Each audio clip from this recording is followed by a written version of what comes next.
स्वागत है आप सभी का आपके अपने चैनल पर जिसका नाम है सफलता विद कृष्णा सर। आप सभी का एक बार तहे दिल से मैं शुक्रिया अदा करता हूं कि आप लोग मेरे इस क्लास में इस चैनल पे आप आते हैं, मेरे चैनल को मेरे वीडियो को रेगुलर देखते हैं। आपका मैं तहे दिल से शुक्रिया अदा करता हूं।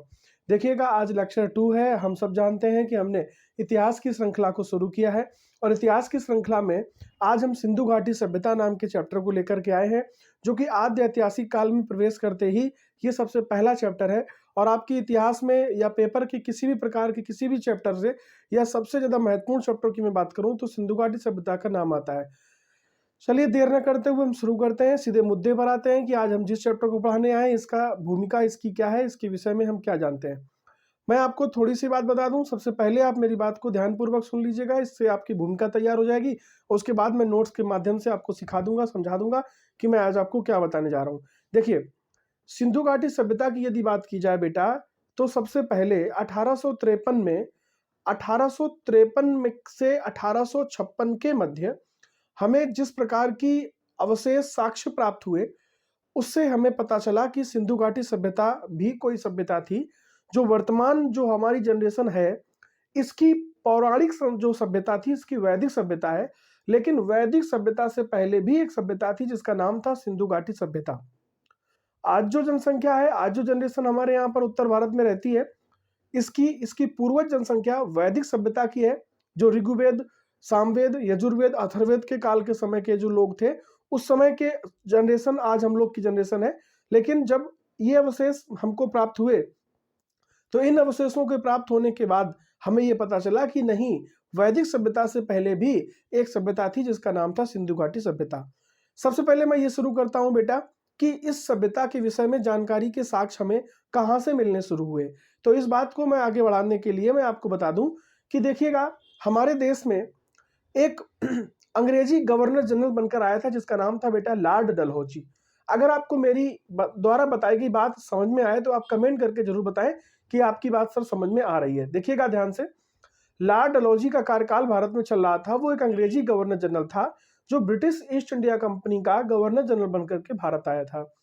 उसने निर्दिष्ट व्यापारिक आधार को देखते हुए भारत में रेल सेवा चलाने की शुरुआत की। रेल सेवा चलाने का एक सबसे बड़ा मुद्दा था ट्रांसपोर्टेशन को बढ़ाना, यानी कि किस प्रकार से भारत के विभिन्न क्षेत्रों से उसको बहुत सारी मात्रा में व्यापार को बढ़ाना है और उस व्यापार को बढ़ाने के लिए उसको भारत के तमाम क्षेत्रों से कृषिगत उत्पादों को ले जाकर के एक जगह इकट्ठा करके दुनिया के दूसरे देशों में महंगे दामों में बेच करके अपनी व्यापार को बढ़ाना था।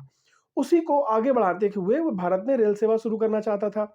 और रेल सेवा जब उसने शुरू करी तो उसने सबसे पहली जो रेल चलाई है, मैंने आपके बोर्ड पर लिख रखा है, सबसे पहली रेल सेवा उसकी चली है 16 अप्रैल को, जो कि सन था 1853 का। और ये रेल सेवा जो बेटा शुरू हुई है, आप सभी जानते होंगे, मुंबई से ठाणे तक ब्लैक ब्यूटी नाम की ट्रेन थी और सबसे पहले वही ट्रेन शुरू की गई थी जिसका श्रेय लॉर्ड डलहौजी को जाता है।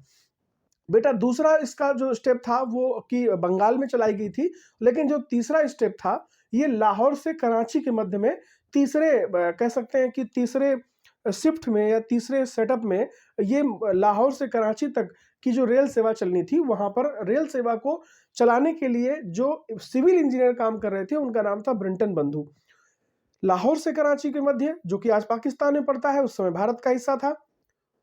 सिविल इंजीनियर ब्रेंटन बंधु जिस समय रेल सेवा चलाने के लिए खुदाई करवा रहे थे, तो वहां पर बहुत भारी मात्रा में पक्की ईंटें और तमाम ऐसे पत्थर की मूर्तियां वगैरह कुछ ऐसे ऐसे अवशेष प्राप्त हुए, जिससे ब्रेंटन बंधु को लगा कि पता नहीं क्या है, यहाँ पर कुछ यूनिक सी चीजें मिल रही हैं। लेकिन उन लोगों का माध्यम आर्किटेक्ट से संबंधित नहीं थे वो लोग, तो इतना ध्यान नहीं दिया। लेकिन जब बड़ी मात्रा में चीजें मिलने लगी तो ब्रेंटन बंधुओं के कुछ एक दोस्त थे जो भारत में पुरातत्व विभाग की बहुत बारीकी से जानकारी नहीं रखते थे, परंतु अंग्रेज अधिकारी थे और उन्हें पुरातत्व से संबंधित कुछ जानकारी हुआ करती थी। उनका नाम था अलेक्जेंडर कनिंघम। ब्रेंटन बंधुओं को सामान मिला और ब्रेंटन बंधुओं ने अलेक्जेंडर कनिंघम से कहा कि आइए और आप इन साक्ष्यों को देखिए और अगर आपको लगे तो इस पर कुछ काम कीजिएगा, हो सकता है कुछ अवशेष प्राप्त हो। अलेक्जेंडर कनिंघम ने बहुत ज्यादा इसमें अपना इंटरेस्ट दिखाया, परंतु उस समय के अंग्रेजी गवर्नर जनरल लॉर्ड डलहौजी का साथ न मिलने के कारण वो इसमें आगे नहीं बढ़ सके। उसके बाद बेटा एक घटना होती है 1899 में। एक व्यक्ति भारत का वायसराय बनकर आता है जिसका नाम था लॉर्ड कर्जन। लॉर्ड कर्जन के भारत में वायसराय बनकर आने के बाद लॉर्ड कर्जन एक ऐसा व्यक्ति था जिसका आर्किटेक्ट या आर्किलग जो है टेक्स से उसका संबंध था। वो जब एक बार कलकत्ता के म्यूजियम में पहुंचता है, चूंकि उस समय भारत की राजधानी कलकत्ता हुआ करती थी जो कि 1911 में दिल्ली आई है, तो उस समय वो कलकत्ता के जब म्यूजियम में बेटा पहुंचा तो उसने देखा कि यहाँ पर कुछ अवशेष ऐसे रखे हुए हैं जिनका संबंध पुरातत्व से है। तो उसने वहां के लोगों से पूछा कि ये अवशेष यहाँ पर कैसे और कहां से आए। तो उसको बताया गया कि ये अवशेष लाहौर जो कि पाकिस्तान का वर्तमान हिस्सा है वहां पर खुदाई में ये प्राप्त हुए हैं। और वहां पर कुछ ऐसे अवशेषों के मिल जाने से ऐसा प्रतीत होता है कि यहाँ पर पुरातत्व के बहुत पुराने कुछ अवशेष हैं, खुदाई अगर की जाएगी तो इसमें मिलेंगे। चूंकि लॉर्ड कर्जन का संबंध बहुत प्राचीन रूप से पुरातत्व विभाग से था, तो उसको लगा कि चलिए मैं देख लेता हूं कि इसमें क्या हो सकता है। तो लॉर्ड कर्जन ने एक व्यक्ति जिसका नाम था जॉन मार्शल, उसकी अध्यक्षता में भारतीय पुरातत्व विभाग की स्थापना की। और उस स्थापना करने के बाद जॉन मार्शल को यह आदेश दिया कि तुम अपने हिसाब से उस क्षेत्र की खुदाई करवाओ, इसमें जो भी खर्च आएगा वो मैं वहन करूंगा, लेकिन तुम इस बात की जानकारी हमको दो कि इसमें क्या चीजें हैं, कैसी हैं और क्या क्या और साक्ष्य प्राप्त हो सकते हैं। चूंकि बेटा जॉन मार्शल जिसकी अध्यक्षता में लॉर्ड कर्जन ने ऐसा कार्य किया था, तो जॉन मार्शल चूंकि एक विदेशी व्यक्ति था तो उसने सोचा कि क्यों ना इसमें भारतीय व्यक्तियों का साथ मुझे मिले, तो हो सकता है कि मैं जल्दी तरक्की कर लूं। बेटा भारतीय व्यक्तियों में दो व्यक्ति उसे जिम्मेदार मिले, जिसमें से पहले व्यक्ति का नाम था दयाराम साहनी और दूसरे का नाम था राखलदास बनर्जी। उसने दो टीमें बनाई और दोनों टीमों का जो जिम्मा दे दिया वो राखलदास बनर्जी और दयाराम साहनी को दे दिया और कहा कि अपने हिसाब से आप काम कराइए और उस पूरी काम की रिपोर्ट मुझे दीजिए। दयाराम साहनी और राखलदास बनर्जी जो इस काम पर तत्पर हो गए और तत्पर हो जाने के बाद कार्य करने लगे। परंतु सबसे बड़ी घटना आपको पता ही होगी कि उसी लॉर्ड कर्जन या उसी वायसराय ने जब बंगाल का विभाजन 1905 में कराया तो वो अप्री वायसराय कहा गया और लोगों की निंदा का शिकार हुआ और वह यहाँ से भेज दिया गया वापस। लेकिन कुछ काम जब लॉर्ड कर्जन शुरू करा गया तो शुरू करा के चला जाने के बाद जब दूसरे वायसराय का हस्तक्षेप इस पर ज्यादा नहीं हुआ तो इस काम में थोड़ा सा टाइम लग गया। हम सब जानते हैं कि इस काम की शुरुआत 1905 में जरूर हुई थी, परंतु इस काम की सफलता हमें 1921 में मिली। और वो 21 में जो सफलता मुझे मिली, मैंने यहाँ पर लिखा हुआ है कि जॉन मार्शल ने जो दो टीमें बनाई थी उसमें जो दयाराम साहनी है उनको 1921 में ये सफलता हड़प्पा के रूप में मिली। यानी सबसे पहला जो खुदाई करने पर एक बहुत प्राचीन नगर हमें मिला, उस नगर का नाम था हड़प्पा नगर। और वो जब हड़प्पा नगर मिला तो हमने इस सभ्यता का नाम रख दिया हड़प्पा सभ्यता। लेकिन उसी के एक साल बाद जब भाई साहब दयाराम साहनी की जगह पर राखलदास बनर्जी ने एक साल बाद 1922 में एक नए शहर को दिया जिसका नाम था, आपको पता होगा, मोहनजोदड़ो। जब ये नया शहर मिला और ये दोनों के दोनों शहर ये जो सिंधु नदी के तटीय क्षेत्रों में पाए गए, तो इस वजह से इस सभ्यता का नाम बदल करके बेटा रख दिया गया सिंधु घाटी सभ्यता। लेकिन इस पर काम अनवरत जारी रहा और जारी रहने के बाद जब इस सभ्यता का पूरी तरीके से अवलोकन करके खुदाई हुई, तमाम ऐसे लीडरशिप के तहत जब इस पर कार्य करना, लोगों ने कार्य किया, मजदूरों ने कार्य किया, व्यक्तिगत रूप से कार्य हुआ, सरकार की मदद से कार्य हुआ, तो एक बहुत बड़ी प्राचीन सभ्यता का बेटा उत्खनन हुआ। और उस सभ्यता का जब उत्तर दक्षिण पूरा पश्चिम विस्तार देखा गया तो यह देखा गया कि इसका विस्तार तो चारों दिशाओं में है। तो पेपर में बहुत पूछा जाता है कि सिंधु घाटी सभ्यता का बेटा उत्तर विस्तार कहां तक था, दक्षिण विस्तार कहां तक था, पूर्व विस्तार कहां तक था और पश्चिम विस्तार कहां तक था। यह बताने से पहले हम आपको एक बात और बता दें कि उस समय की सभ्यता जहां जहां पर भी निवास करती थी वो किसी न किसी नदी के किनारे जरूर होती थी। क्योंकि उस समय लोगों का मात्र एक साधन था, या तो कृषि के आधार पर जीते थे या तो पशुओं के आधार पर जीते थे। तो कृषि और पशु दोनों के लिए बेटा जल की बहुत आवश्यकता होती है और बिना जल के कैसे वो लोग रहते। इसलिए सभ्यता के जो भी क्षेत्र जहां भी मिले हैं वो किसी न किसी नदी के किनारे मिले हैं, तो उनकी नदियां भी थोड़ी सी बेटा इंपॉर्टेंट है। मैं आपको बता दूं कि जो उत्तर विस्तार था, मैंने यहाँ पर लिखा हुआ है, आप लोग नोट जरूर बना लीजिएगा। यहाँ पर उत्तर विस्तार मांडा जो कि जम्मू और कश्मीर में पड़ता है और वो चिनाब नदी के पास जो है मिला है। अगर वो दक्षिण विस्तार की बात की जाए तो बेटा ये दायमाबाद महाराष्ट्र में, दायमाबाद कहाँ पड़ता है, भारत के महाराष्ट्र में। और नदी की बात की जाए बेटा तो गोदावरी नदी जो कि दक्षिण भारत में नदी बहुत ही फेमस और प्रसिद्ध नदी है, तो उसको यानी कि गोदावरी नदी यानी कि महाराष्ट्र यानी दायमाबाद या दक्षिण में दक्षिण में सिंधु घाटी सभ्यता दायमाबाद और महाराष्ट्र में गोदावरी नदी तक, जबकि पूरब में आलमगीरपुर, मेरठ, उत्तर प्रदेश तक फैली हुई सभ्यता थी। और नदी की बात करें बेटा तो हिंडन नदी, और अगर पश्चिम की बात की जाए तो ये सुतका गंडोर जो कि आपका बलूचिस्तान पाकिस्तान में पड़ता है। और अगर नदी की बात की जाए बेटा तो हम सब जानते हैं कि यहाँ पर जो सभ्यता फैली हुई थी सिंधु घाटी सभ्यता, उसका विस्तार पाकिस्तान के तमाम अन्य क्षेत्रों तक हमको मिलता है। तो बेटा बहुत इंपॉर्टेंट क्वेश्चन है कि नदी का नाम क्या है, तो याद रखना दास्क नदी थी बेटा। तो मैं आपको एक बार फिर से बता दूं, मैं केवल नदियों की अगर बात करूं तो उत्तर में नदी चिनाब थी, और दक्षिण में नदी गोदावरी थी, और पूरब में नदी हिंडन थी, और पश्चिम में नदी दास्क थी। पूरब का स्थान बेटा आलमगीरपुर था, पश्चिम का स्थान सुतका गंडोर था, और उत्तर का स्थान मांडा था, और दक्षिण का स्थान बेटा दायमाबाद था जो कि महाराष्ट्र में। तो इस आधार पर इसका उत्तर दक्षिण पूर्व पश्चिम विस्तार मैंने आपको बता दिया है। और उसके बाद जब खुदाई के तमाम अन्य साधन हमको तमाम मिलने लगे तो बेटा तमाम और दूसरे शहरों की खोज हुई। आज अगर वर्तमान में बात की जाए तो लगभग 1200 शहरों को खोजा जा चुका है। लेकिन सबसे ज्यादा परीक्षा में आपके जो प्रश्न पूछे आते हैं वो कुछ चुनिंदा शहरों से पूछे आते हैं, और मैंने उन्हीं सभी शहरों का जो है संकलन आज अपने बोर्ड पर कर रखा है। आप लोग अभी तक मेरे अगर वीडियो तो देख रहे हैं तो आपको मैं दिल से सैल्यूट करता हूं। केवल आप एक काम कर दीजिएगा कि अपने मित्रों तक ये मेरा वीडियो शेयर जरूर कर दीजिएगा, जिससे वो लोग भी इन चीज़ों को पढ़ सकें और बिना पैसे के निःशुल्क रूप से शिक्षा को प्राप्त करके अपने लक्ष्य को प्राप्त कर सकें। आपसे केवल एक रिक्वेस्ट है कि मैं लगातार अब काम करूंगा, यूट्यूब पे काम करूंगा, निःशुल्क रूप से कंटेंट देने का काम करूंगा। मैं जरूरी नहीं समझूंगा कि आप पैसा दे रहे हैं कि नहीं दे रहे हैं, मैं आपको विधिवत हर चीज़ हर कंटेंट आपको दूंगा। केवल आपसे एक रिक्वेस्ट करता हूँ कि बेटा आप लोग मेरे चैनल को सब्सक्राइब जरूर कर लीजिएगा, जिससे मैं आपको इसी तरह से मोटिवेशन के साथ अन्य तमाम अलग अलग वीडियो देता रहूं। इसी के साथ मैं आपको दिल से सैल्यूट करता हूं कि अगर आप मेरा अभी तक वीडियो देख रहे हैं, आगे की कहानी आप लोग सुनिएगा। मैं आपको बताने जा रहा हूं कि जो सिंधु घाटी सभ्यता में जो नगर प्राप्त हुए, उन नगरों में क्या क्या चीजें प्राप्त हुई जिनसे प्रश्न पेपर में आते हैं। तो बेटा मैंने अभी अभी आपको बताया था कि दयाराम साहनी के नेतृत्व में जो सबसे पहला नगर मिला उसका नाम हड़प्पा था, और हड़प्पा 1921 में मिला, जो कि रावी नदी के तट पर था। रावी नदी, आप सभी बच्चों को पता है कि रावी नदी बहुत प्रसिद्ध नदी है पाकिस्तान की। और बेटा ध्यान रखिएगा कि दयाराम साहनी बेटा याद रखिएगा इस नगर के खोजकर्ता दयाराम साहनी थे। और देखिएगा यहाँ पर क्या क्या मिला, तो बेटा याद रखिएगा कि हड़प्पा में हमें 12 कक्षों का एक अन्नागार मिला।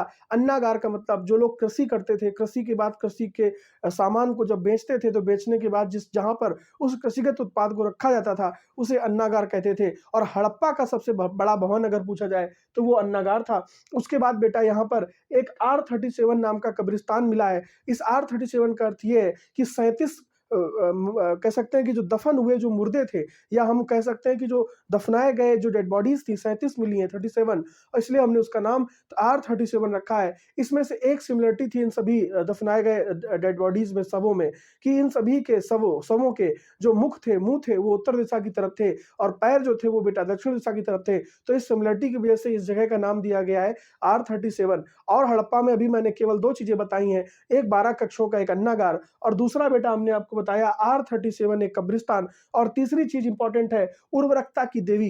एक ऐसी पत्थर की मूर्ति मिली है जिसके पेट से, जिसके गर्भ से एक पौधा निकल रहा है। तो ऐसा प्रतीत होता है जैसे ये उर्वरकता की देवी का पौधा है या उर्वरकता की देवी की मूर्ति है। जैसे उस समय लोग प्रकृति की पूजा करते थे, हड़प्पा से ही वो जगह मिली है, हड़प्पा से ही वो मूर्ति मिली है।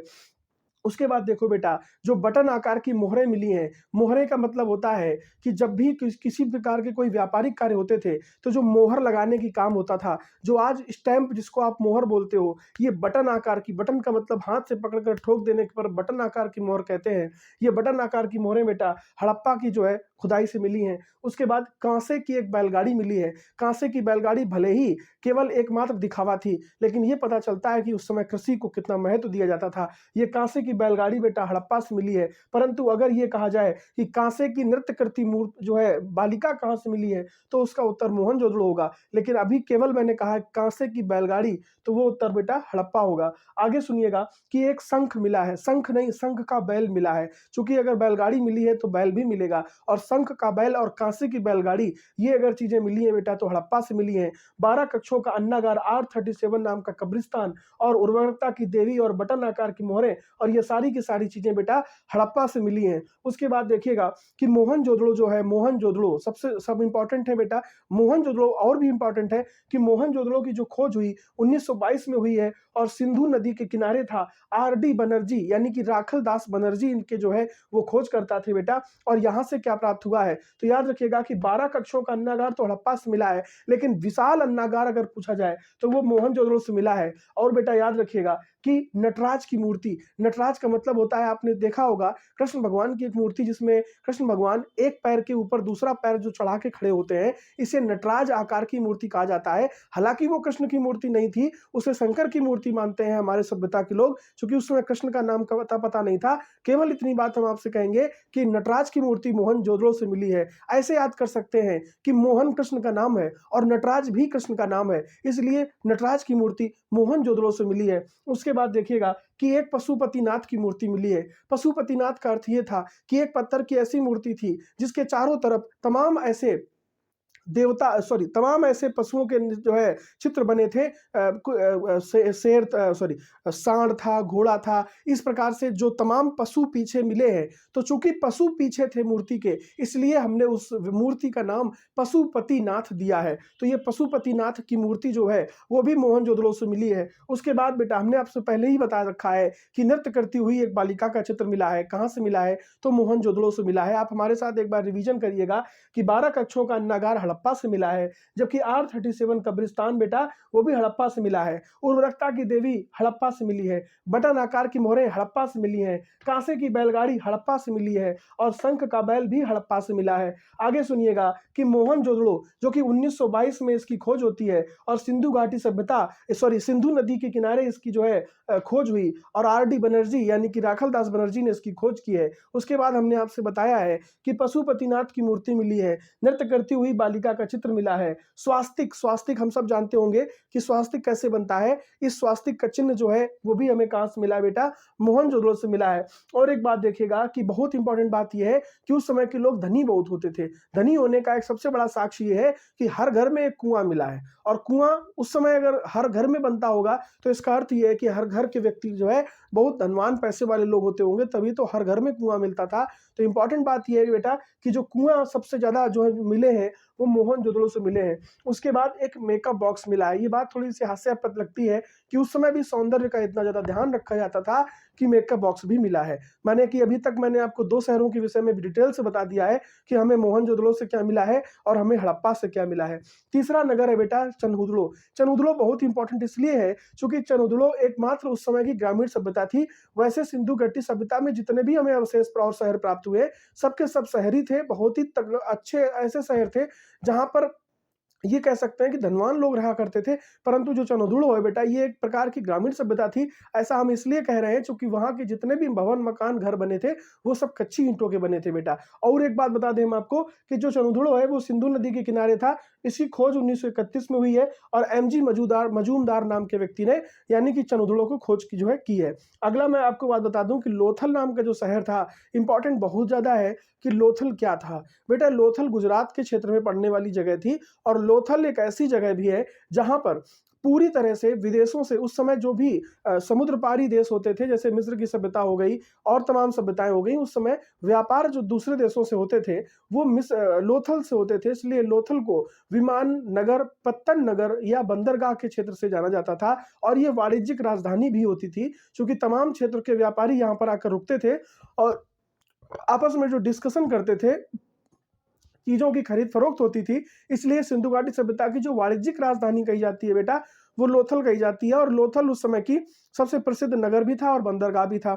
और एक चीज बता दें, चूंकि फारस से व्यापार होता था इसलिए लोथल में फारस की मुद्राएं मिली हैं। हालांकि भारत में जो उस समय सिंधु घाटी सभ्यता थी वो जो मुद्राओं से व्यापार नहीं करती थी, बल्कि व्यापार का जो क्रम था वो वस्तु विनिमय प्रणाली से होता था। इसका अर्थ ये होता है बेटा कि एक वस्तु को देकर के दूसरी वस्तु को लेना वस्तु विनिमय प्रणाली कहलाती है। उस समय व्यापार ऐसा ही होता था, परंतु यहाँ पर फारस की मुद्राओं के मिलने की वजह से हमको पता चलता है कि व्यापार फारस से भी होता होगा। आगे की बात समझिएगा कि हमें चावल के जो साक्ष्य मिले हैं वो हमें लोथल से मिले हैं और घोड़े की अस्थियां हमें भी लोथल से मिली हैं। तो पेपर में ये क्वेश्चन पेपर में खूब पूछा जाता है। आगे सुनिएगा, अगला जो शहर है बेटा उसका नाम है कालीबंगा। इंपॉर्टेंट इसलिए है क्योंकि कालीबंगा 1953 में खोजा गया था और घग्गर नदी के किनारे है और इसे अमलानंद घोष ने खोजा था बेटा। इन्हें ए घोष या अमलानंद घोष भी कहा जाता है। आगे की बात ये समझना कि यहाँ पर कांच की मिट्टी काली मिट्टी की चूड़ियां यहाँ पर प्राप्त हुई हैं और जुते हुए खेत कालीबंगा से प्राप्त हुए हैं। हवन कुंड के भी साक्ष्य हमें कालीबंगा से प्राप्त हुए हैं। तो मैंने अभी आपको ज्यादातर शहर नहीं बताए हैं, लेकिन ये समझ लीजिएगा कि ये जो 2-3 घंटे की क्लास, ये ऑफलाइन में कम से कम 2 घंटे की क्लास थी। इसे मैंने बहुत कम समय में आपको देने का पूरा प्रयास किया है। इसका मात्र एक उद्देश्य ये है कि मैं आपके साथ कुछ ऐसा करना चाहता हूं जिससे आपके जीवन में मैं कुछ अच्छा कर सकूं। इसी आशा और विश्वास के साथ मैं चाहता हूं कि आप अपने मेरे चैनल को सब्सक्राइब जरूर कर लें। अगर आपने मेरा अभी तक वीडियो देखा है तो आपको मैं दिल से सैल्यूट करता हूं। एक चीज जो रही जा रही वो मैं बता के छोड़ूंगा कि भैया जो सिंधु घाटी सभ्यता थी उस समय लिखने का क्रम भी प्राप्त हमको मिला है, लिखने की चीजें भी हमको मिली हैं, लिखी गई चीजें भी हमको मिली हैं, परंतु बेटा हम लिखे हुए को पढ़ इसलिए नहीं पाए हैं क्योंकि उस समय की जो लिपि थी वो आज की लिपि से बहुत भिन्न थी। उस समय की लिपि को भाव चित्रात्मक लिपि कहते हैं। भाव चित्रात्मक मतलब भावों से पता चलता था। लिपि ऐसी जिसमें चित्र बने होते थे और चित्र से पता चलता था कि इस भाव इसका अर्थ क्या है।